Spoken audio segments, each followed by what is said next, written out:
Hi, everyone, and welcome to Season 4 of the podcast.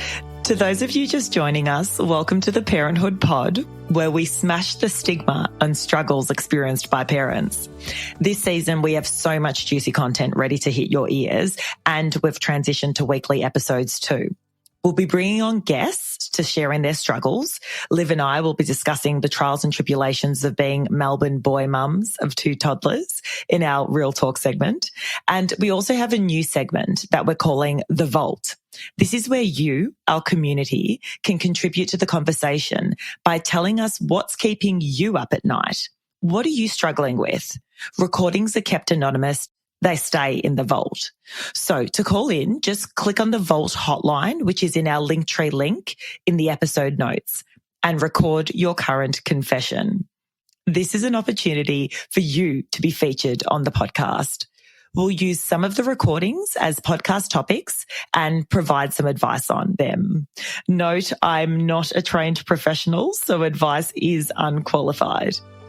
Let's get into our first episode of the season. Just say, hey babe, I'm tired. I'm a mess right now. I don't feel like myself, and I love you still, and I want to get back there. I want to get back to that point where I feel like having sex with you, and you know we're us again. But you need to support me through this phase. When you help out in the kitchen, you're feeding me so that I have energy to want to later. Yeah. You know, when you put the kids to bed, I actually get some time by myself. I can feel sexy again and actually feel like I want it. I think that's the biggest thing, is that really frank, because we're logical creatures. So we need it spelt out to us. Peter, Megan, welcome to the podcast. We're thrilled to have you on with us today. Thanks for having us. Yeah, thanks for having us. I'm really excited to be here. So exciting. And actually, we were just talking earlier about you guys are starting your own podcast, which is amazing. So I'm super keen to get into that. But we'll start off with your journey to let everyone know who you are and what you've been up to, particularly through your parenthood journey. For everyone listening, Peter and Megan are coaches, and they coach busy mums to help them achieve body and optimum body and mindset through fitness and nutrition. So I guess what I'm super keen to hear about is, how did you get there? Like, what an awesome business, so inspiring, so motivating. I want to talk about the challenges that you experienced in the lead up to creating such a fantastic purpose-driven business. So I guess, Megan, let's kick it off with you. You've mentioned to me that your first baby, you had the bubs, you bounced back relatively well, and it was actually the second baby that threw you a little bit. So talk to me about the experience that you had after having baby number 2. Yeah, so baby number 1 was pretty much sleeping through 5 weeks. And so she screamed for the first 5 weeks, but then after 5 weeks, she was sleeping through for like solid 6 hours and stuff. So it's kind of like, oh, okay. So the first bit is just hard, you know, and then I have myself a little sidekick.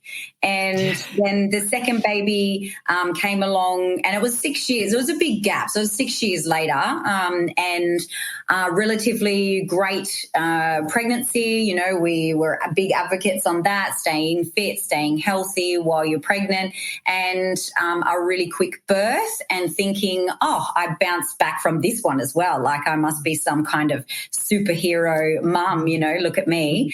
And the first 6 weeks, I would say, was challenging in the way that I was a business owner, or a part business owner this time round, where the other time I just got to be just mum, a new mum.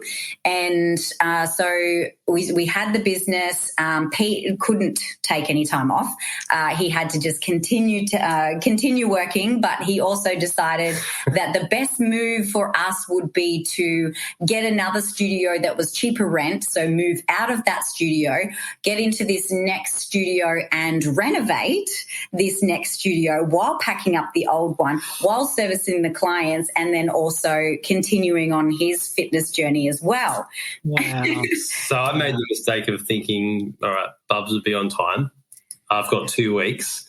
And she came a week early. Oh. And I was halfway through knocking down a demountable inside this new premises, and we were in the hospital having Logie. So, that was crazy. I don't recommend it. I don't recommend it either, and you just kind of do. And then also, like she was at school as well. So, so you're trying to juggle that. First year of school too. She was studying in kindergarten. New South Wales is kindy. So she was starting. She was just going into year 1, and it's like she kind of knew too that first week. That first week she went back to school in year 1. I had her on I had my next baby on the Friday. Wow. Yeah. So absolute whirlwind of activities going on. So, okay, so you quick birth. Yes. 3 and you're like, oh, wow, Jesus, girl. that's the way to do it. And so then you're feeling, as you said, pretty good. Okay, baby number 2, I know what to expect.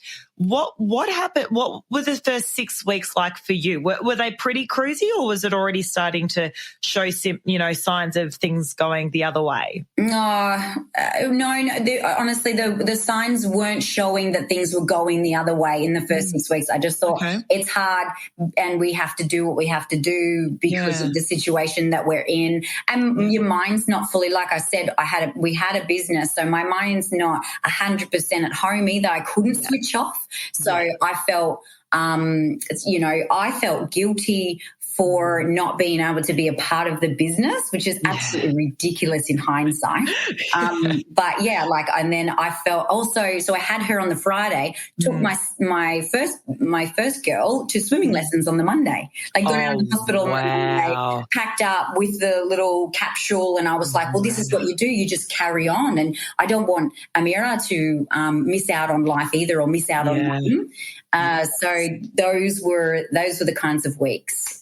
Wow. It's incredible that you say that. And I don't know if it's like a mum guilt thing, or I'd be interested in your take on this, Peter, as well. But I certainly was the same. Like, I just had Barbs, and then I was like just connected to my laptop being like, oh, no, but they need me at work. I'm just going to log in. And I think it was an identity piece for me too. I'm like, I don't really know who I am in this mum role. I don't, baby's crying, baby needs me, but that's like hard. So I'm going to do what I'm really good at, which is, answering emails, like trying to stay connected. That's so true, because that's why I would pack her up in the afternoon, and he'd be off at teaching classes. So I'd like, let's go to the gym and hang out there, because that's where my identity is, and that's where people get excited to see me. I mean, this baby's like, you love them to death, but they're so needy. It's so hard. It's not rewarding until they start smiling, until they start, giving you something back. So you try to escape that hardness. Yes, absolutely. I mean, Peter, from your perspective, even the first 6 weeks, which obviously things were still going pretty well, everything's kind of on track. What was life like for you? I clearly remember an article that came out at the time, and it was of this fitness influencer couple, and the woman that got on there was talking about how she bounced back, right? And it's probably not talked about enough, but as fitness professionals, you definitely have an image, and you definitely want to keep up with, practice what you preach, I suppose. So that was in the back of my mind. I was so proud of this woman, like bouncing back, and I kind of inadvertently had an expectation that she would just bounce back. So when she wanted to go back to training at 3 weeks postpartum, I had no qualms about it. Like, I was like, yeah, cool. If you're feeling good, go for it. You know how to train, you know what to do, and you know what your body feels like when it's not feeling great. So just work with that. So I remember that that kind of pressure, I wouldn't call it pressure. That was, you'd feel in the moment, but in hindsight, there definitely was that keep up appearances kind of pressure. Running a business with like 60 people who just, are just taking everything you say and do as gospel. That's quite a bit of a lot of pressure. So outside of that, also, like, I clearly remember the day where Megan went and attended the swimming lesson with Amira, our eldest, and it was a boiling hot day, and we're in Dubbo, so it's putrid hot, like probably 36 degrees, something like that. And I remember offering to take Miri, and then like getting the I'll take her, and I remember not understanding that. But now I do, and I had no idea how much mum guilt there was, and probably didn't have any idea how much mum guilt there was until 12 months ago.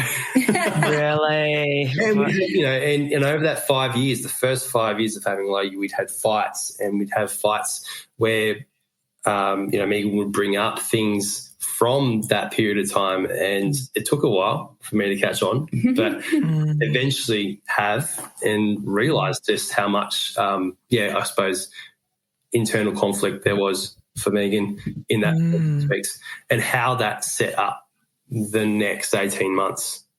Yeah, big time. Isn't it? It's such interesting insight, isn't it?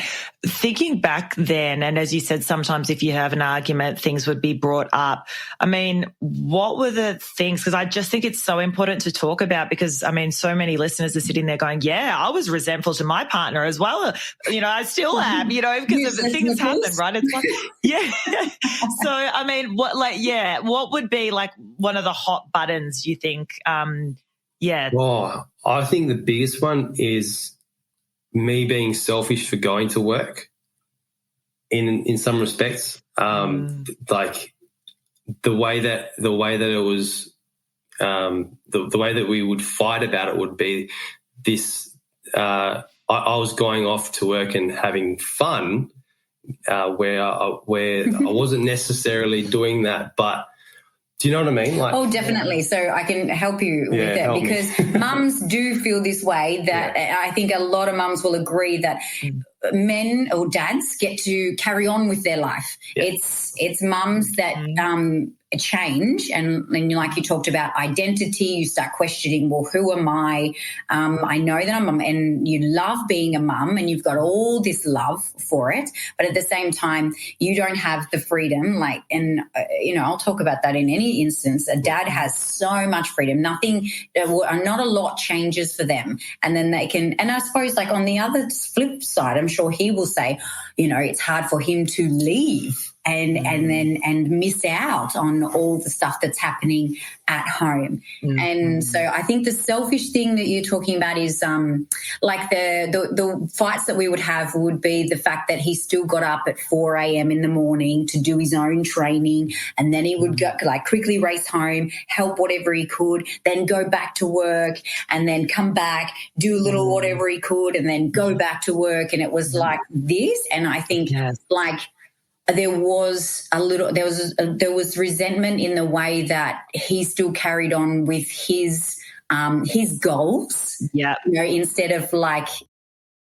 taking the pressure off me. I know. It's so, honestly, like, we are, over 40 episodes deep in this podcast, and like, that is the number one thing, I think. And even for me, I'm sitting here nodding profusely, because I'm like, mate, who do you think you are, being able to tap in and tap out? And here I am, like, my world's turned upside down. I can't even go to the toilet alone without a baby screaming for me. Yeah. And like, you have all this freedom, and like, I think a lot of the freedom thing. It's the freedom thing, and like just feeling so chained, and you love what you're chained to, your little bubs, absolutely. But there's that aspect of just like, damn you for your whole entire life not being turned on its head, I don't know. I'm interested, Peter, in your perspective, like, when you'd leave for work, I mean, did you feel a little bit like, oh, thank God, at least I could like be myself for an hour and then come back? Because if you did, I would feel the same way. So I'm just curious as to where your head was at.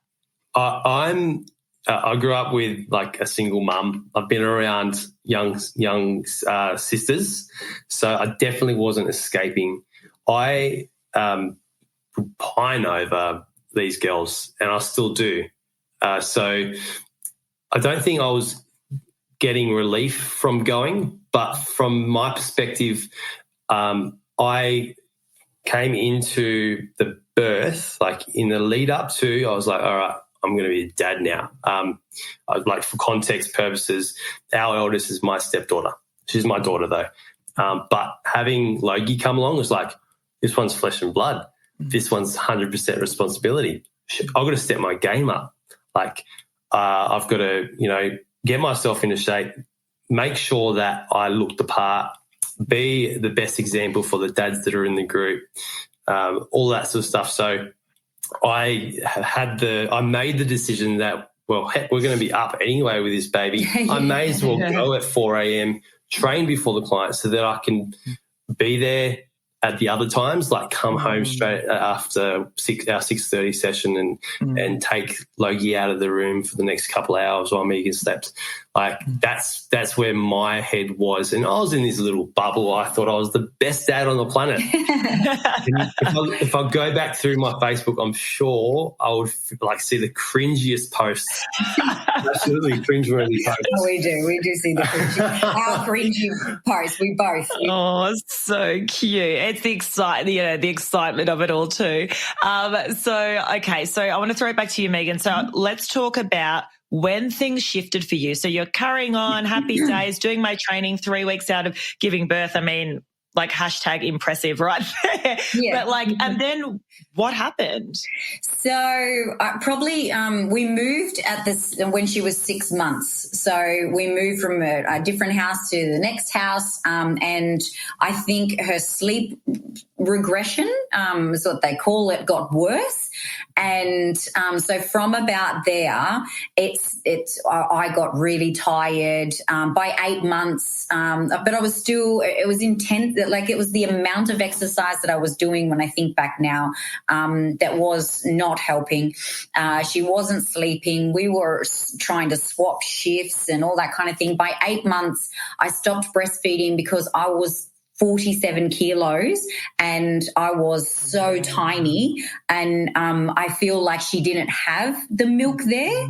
And even though I thought I was eating bucket loads of food, and I did skimp on carbohydrates and all that kind of thing. Like I'm not a dieter. I'm when you eat, when you're hungry, you eat. And so I was eating, we, doubled my protein and all that kind of thing.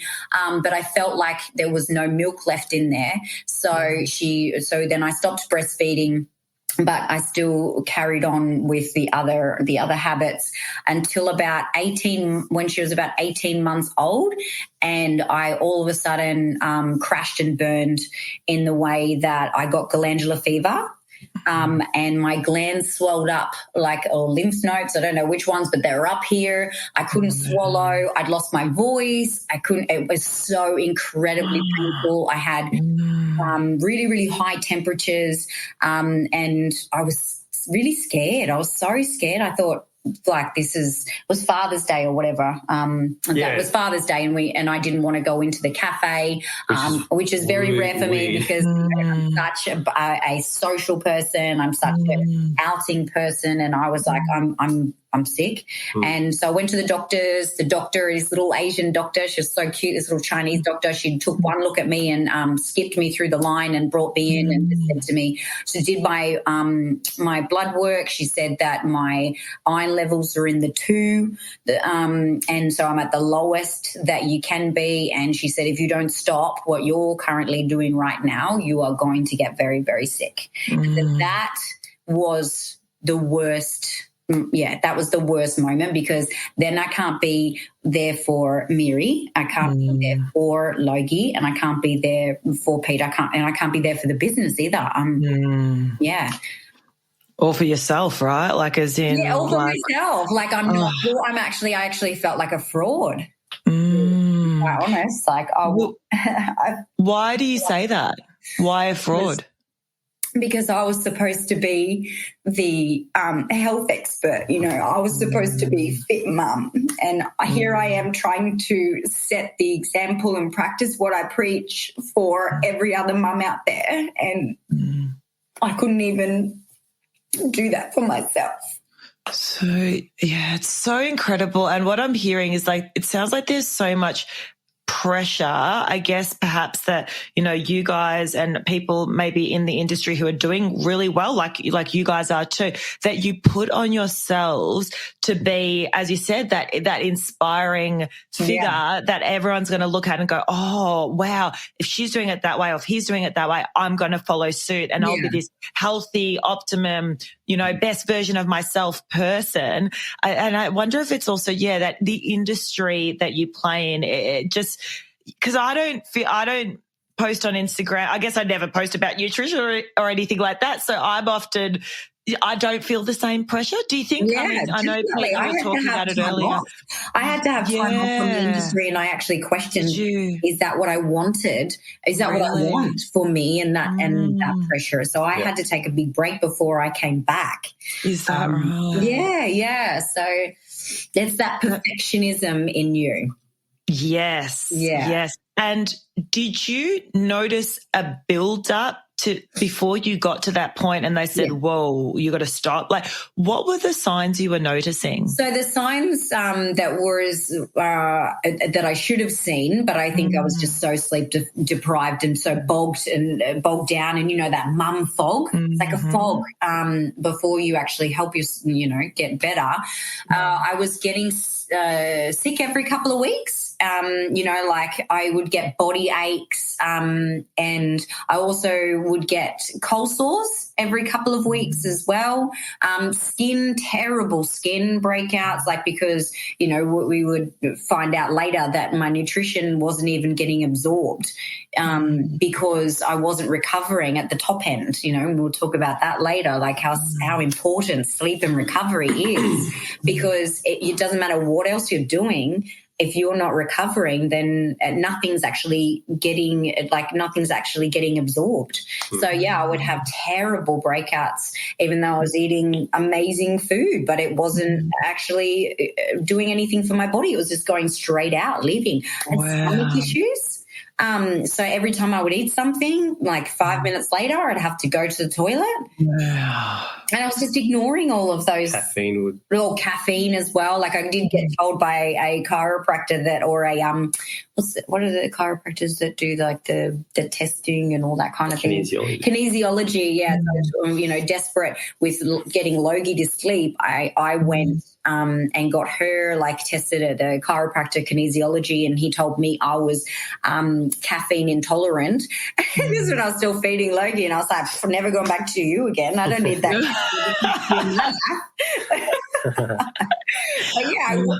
I became caffeine intolerant, but it was like my one little piece of happiness. Drinking coffee, enjoying my coffee. Getting the kick when you're sleep deprived, like that little buzz, you know. Yeah, my little bit of happiness. That's right. Oh, I can so relate. So, Pete, what was happening? Like, did you notice the signs, or were you just one day you pick up the phone and you're like, wait, what? You're really unwell? Like, talk me through, what was your perspective on it all?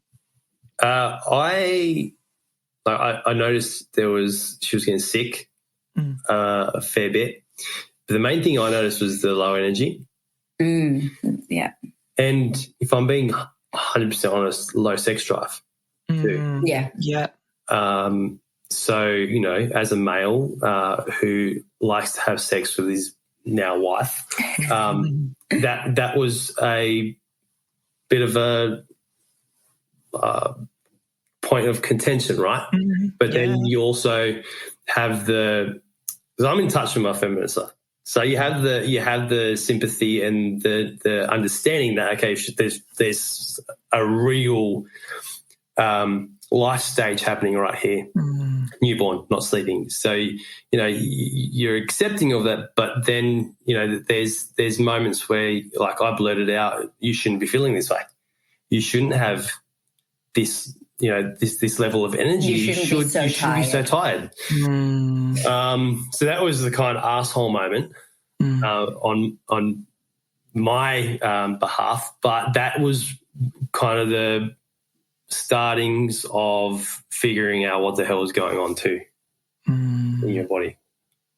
So do you think you said that because, I mean, again, you guys are, experts in the fitness and nutrition area. So you're sitting there going, hold on, you're exercising, you're eating all the right things. Yeah. So you shouldn't be feeling that way. Was that your mindset at the time? Yeah. We were both sleep deprived because he would try and help whenever he couldn't, especially when we stopped breastfeeding. I was kind of like, okay, your turn. Yeah. I've done 8 months this year. I've done you've got the next 8 months. Where it's and I know that mums breastfeed for longer than that, and that's so amazing. But that's how I felt at the time. Like, you know what? She's been attached to me, and I've only been able to do all the work. And when they're attached to you, dad can't even take him. Sometimes they go through that stage where they're like, I won't have anything but the boob. 100%. And this is my biggest thing. I guess what I'm trying to get to is, as you said, the haze of the first year of having a child, we all experience it, right? So and I think this is where it's not just feeling sleep deprived, as you said, your body was throwing you so many other symptoms. And it's really important for those listening who might be sitting there going, I'm tired too. I mean, we're all bloody tired. Yeah, we're all tired. But what defines just normal tired versus completely burnt out, bodies, being so depleted. And I think perhaps it's those other symptoms that you were mentioning, Megan. Like, is there anything else that you guys, because particularly with your expertise, you see in clients with young children where you're like, no, that's more than just being a little bit tired. I actually was on a call the other day with a new client, and I mean, she's all the way in America, and she only had to tell me a few things, and I was like, oh, no. Her baby's 18 months old too. So it was like, you are my dream client. I can help you. She's like, I've just got a cold, just suffering with a cold right now. I couldn't go to work. And I was like, okay, does this happen often? And she was like, it's been happening, once a month. I'm getting, like these, like I explained to you before, the body aches and the shivers and all that kind of thing, like as if you've got a fever, but it's actually your body like shutting down. And so they're the type of things that I know with a mama, the same as when a mum, I am better at dealing with mums that are quite tiny, and they get tinier when they're not putting on weight they're losing the weight rapidly. That's when I know that there's something going on from the top here, that they're not recovering properly. So I want to talk about this repair process, because this is fundamental to what you experience. So you come out of the doctor's clinic, they're like, okay, something needs to change. What and when did you discover, wow, I'm not resting, I'm not, like, I want to understand where to from there. Yeah. So that was an epiphany for me when she was like, if you don't stop doing what you're currently doing now, you're going to get very, very sick. And I had to go and get an iron infusion like the next day to pump this back into me. So after that, Pete was there, my mum was there, and so Pete just dragged a mattress out into the lounge room, and I had to just sleep by myself, and I had to learn how to sleep again. So because I was running on adrenaline and stress all the time, and I was used to being woken up every half an hour. Also, his other really bad habit that I discovered I was doing was when I was breastfeeding, I was going on my phone to keep awake, not realizing how much damage that is and how much that damage that is for you. And then we were only talking about this the other day, how that rises your stress levels, and then you're feeding. So you don't think that's those stress levels are not going through the baby, and then the baby's getting those stress levels. No wonder she wasn't sleeping. Yeah. I want to interject, because the mechanism, regardless of whether you're overweight or underweight, losing weight, gaining weight, the mechanism is the same. That's muscle loss. So when you breastfeed, you're giving nutrients to this baby, right? So your body's being sapped of nutrients, and the way that your body will respond will often be that muscle loss. And if you don't have the repair, that will go into a vicious cycle. So when you're looking at that blue light, it's stimulating you. And for Megan could probably confirm this. You run on stress, like you run high. Hey, you're very like active, go. Has to be doing something. There's no downtime. So that was working against her with that repair because there was no downtime. So that's I suppose how your body responded was that muscle loss.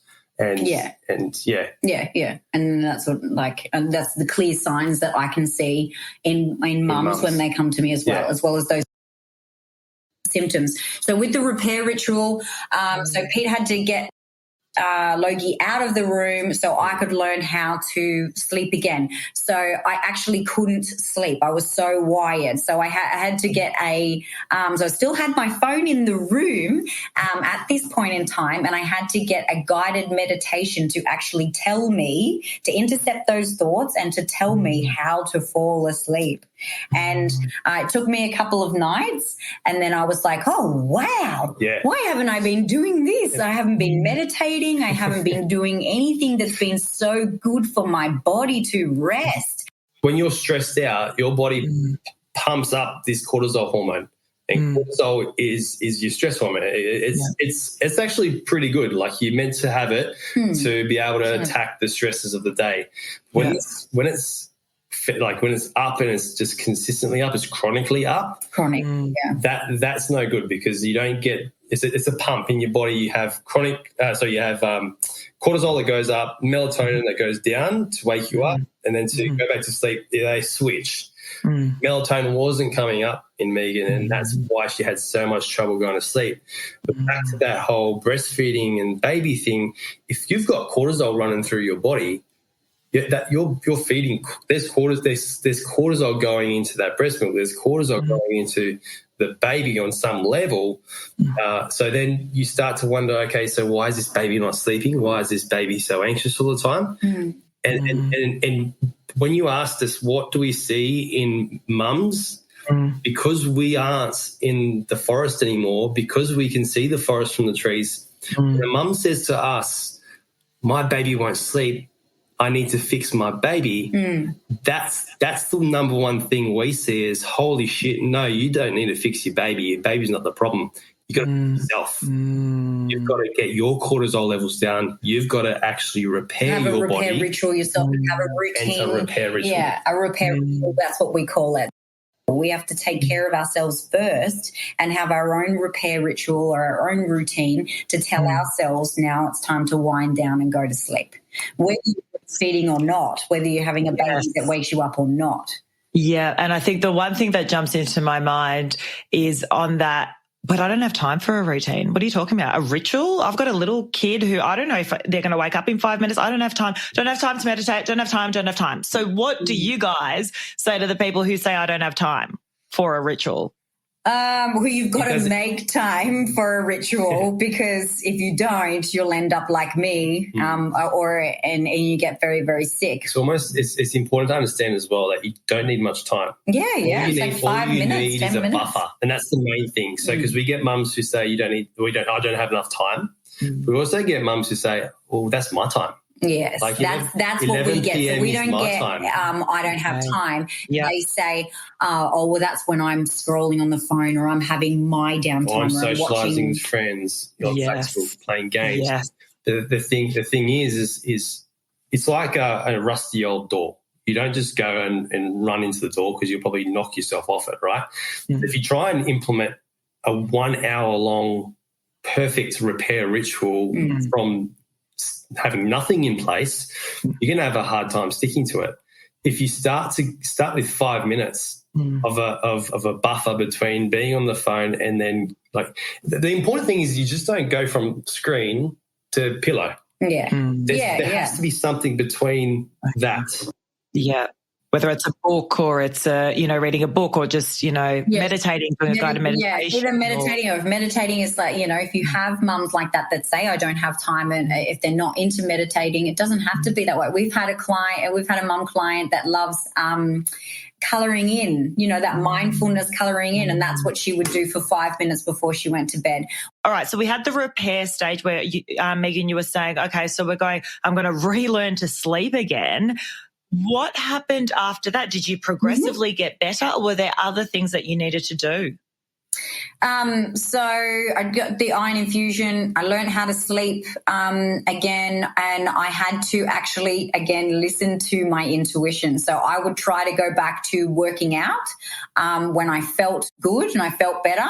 I would go in there and I would do 5 minutes sometimes, or I would feel really good, and this is my personality, and I would be like, yeah, I'm back, baby, and I'd go into the gym and I'd do a full workout, and then I would be crashed and burned for another 2 weeks. So I would have to actually lay there or rest or do the bare minimum of parenting and everything over one workout. What was your time frame to recovery or to starting to feel a little bit more like yourself, do you think? So it was a good year before I started to feel more like myself. But then we had an expert even say to us in the health and fitness industry as well. He was a mentor, and Pete actually reached out to him at one stage, so emotional and so heartbroken, and said, "We're doing everything, like we were taught by him, and we're doing everything, but she's really, really sick." And he just said, "It's going to take like 2 years," and put a sentence on us. Especially because she is a mum. Yeah. Even now, to now, it's like every 3 months, 6 months, there might be a little relapse with chronic fatigue. So we're not sitting here saying that she's completely repaired and we're perfect, because it still comes back, right? It's just about managing it and knowing the signs and catching it before you fall over that cliff. And I think that's what's so beneficial to people to hear. And if I sort of consolidate what you've said, it's really looking at the signs outside of just feeling a little bit hazy and a little bit grumpy and just in general. I mean, you've got to, like, even down to, they all often say that your skin is one of the last place to get the nutrients. So if your skin's not very good, then that's also a fantastic sign, which is something that you mentioned too, Megan. So, Kat, I have photos where I was gaunt. Yeah. So those people who might be sitting there going, yeah, look, that's me right now, or at least I'm noticing some of those signs. And I mean, my libido is really low too. And I just can't even deal with affection with my partner. And that's another element of guilt, along with the kids and along with everything else that's going on. And it's just like too much. I mean, I'm just curious more from that relationship perspective. What would you say to them in sort of, because I'm sure, Pete, from your perspective at the time, you would have been like, I get that you're not well, and particularly maybe leading up to that really bad period where you're sort of like, oh, just get better already, maybe just eat healthier and you'll be fine. And before you knew that it was something that was quite significantly, bad. Leading up to that, and I'm thinking about that period because there might be people sitting in that now going, okay, I don't need iron infusions. I'm not quite at that level of extreme, but I'm feeling things building in the negative direction for me.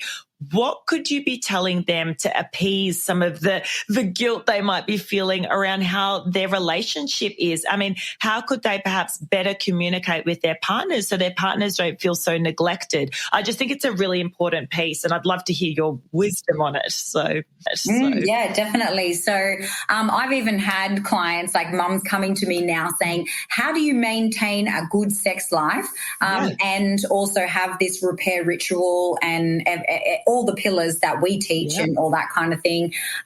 So I would have a conversation with them, but even include them in this. If you want to start, from the top of getting a repair ritual or starting to slow stress down, having a conversation with them and including them in that. So, hey, babe, I really want to start improving my health and my energy levels. And I want this. So it is going to improve our relationship. It's going to improve me as a mother. It's going to improve our whole family. I think there was there was time there where I didn't feel like I was loved. I didn't feel like she was attracted to me anymore. And I felt as though I wanted her to jump, be like, let's go, baby. and jump my bones. Instead of me kind of, poking and prodding and, just, make slapping her with it sometimes and just try and give the hint without giving the So I think communication is key, and I think if a mum listening to this right now is resonating and may or may not know that dad is feeling this way, just say, "Hey, babe, I'm tired. I'm a mess right now. I don't feel like myself, and I love you still." And I want to get back there. I want to get back to that point where I feel like having sex with you and we're us again. But you need to support me through this phase. When you help out in the kitchen, you're feeding me so that I have energy to want to later. When you put the kids to bed, I actually get some time by myself. I can feel sexy again and actually feel like I want it. So I think that's the biggest thing, is that really frank, because we're logical creatures. So we need it spelt out to us. And if it's not spelt out to us, it's like... Right? What would you say to, because you going full circle from this, at the start of the conversation, you mentioned, wow, so many insights from the experience that we've had, and so many things that potentially I just didn't see or could have potentially even done differently. For the dads listening, I mean, if they're noticing their partners having a tough time and they're feeling neglected, what would you say to them? Well, boy, settle down, because this baby isn't going to want us to sleep on your chests in the lounge room for the whole night, for long. It's a very fleeting time of your life, and although I'm not gonna say sex isn't important, because it absolutely is. Okay. It is so important in a relationship, but also see the importance of that connection with your new baby, with your wife, and know that it's bloody worth it when you get out of that phase. And you hang in there. And if you hang in there, it's so worth it. And when you look back on it, you'll have really fond memories. We've had the conversation of, do we have any more kids? And we're leaning towards no more kids. And for me, I'm like, so I'm not like this baby who's now 6, who runs off with her friends at school. She's never going to lay on me again. The way she was laying on me that night, where I was so frustrated because I couldn't sleep. But I think back to that, honestly, I had the clear visual in my head of this baby on my chest in the middle of the lounge room, trying to get to sleep with her. And I missed that. So, dads out there listening to this, if your woman needs help, let her get the help outside of you. Yeah. You can't fix everything. So let her get some perspective, because you're emotionally attached. Yeah. And I still find that hard. You can't fix everything. I still find it hard when Megan gets help from someone else, right? There's a big jealousy thing there, a big ego thing there, because I should be able to fix her. She's my wife. But sometimes you just got to let it go and let her get the help, even if you know what she needs and even if she knows what she needs. Sometimes she just needs that sounding board to be able to connect with somebody who's gone through the same experience, so she can feel confident in what she knows. That's the biggest thing, is people don't not do the right thing because they don't know what to do. They don't not do the right thing or the thing that they know they need to do because they're not confident enough in it. So if they can feel confident in it, they'll do it, and then they'll get to that outcome a lot quicker. Yeah, that's such gold right there. No, I love it. I want you to tell me a little bit about the FitMum Method, the work that you guys do, and how people can find out more about you. Okay. You want me to start? Yeah. Okay. So we help mums get their energy levels back and get into the best shape, get their best body that they've ever had after babies. So it's not like get your pre-baby body back. It's build your best body you've ever had after babies. And that means in your mind, in your heart, and your body is just a bonus. And so you have the health, you have the energy levels, and you have the stamina to be the best mum that you can be. And I mean body, mind and soul connection. There's a consultation process and a trial period for coaching. And in that trial period, our number one aim is to figure out what is the one thing that you can achieve within the first 28 days that's going to set you up for success moving forward. So it's not about, hey, here's this program, go and do all this, because that's just going to create more stress and more overwhelm, more cortisol, and then just completely detract from the whole outcome that we had in mind in the first place.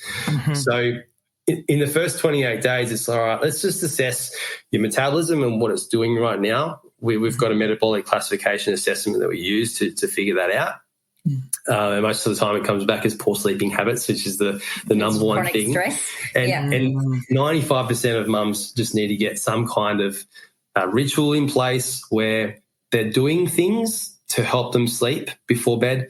They've got an environment that's set up for sleep, and they're eating things that are helping them sleep as well, because traditional nutrition advice is don't eat after 6 or don't have carbs after 6, where carbohydrates actually down-regulate cortisol in the body. So the worst thing you can do is restrict yourself from carbohydrates. You go to bed hungry. And being hungry means unstable blood sugar levels. So you'll wake up because your blood sugar levels are unstable.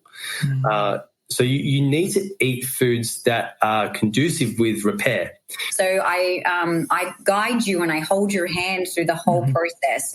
Understood. Yeah. No, I think it's fantastic, and I think often businesses are born out of a challenge that you've experienced. So you've been there, you've both been there, and I want to firstly thank you so much for being so vulnerable and open about your journey, and also, for producing such a great business where it is supporting all us parents and particularly mothers in what is a really challenging time and beautiful time, but challenging time of our lives as well.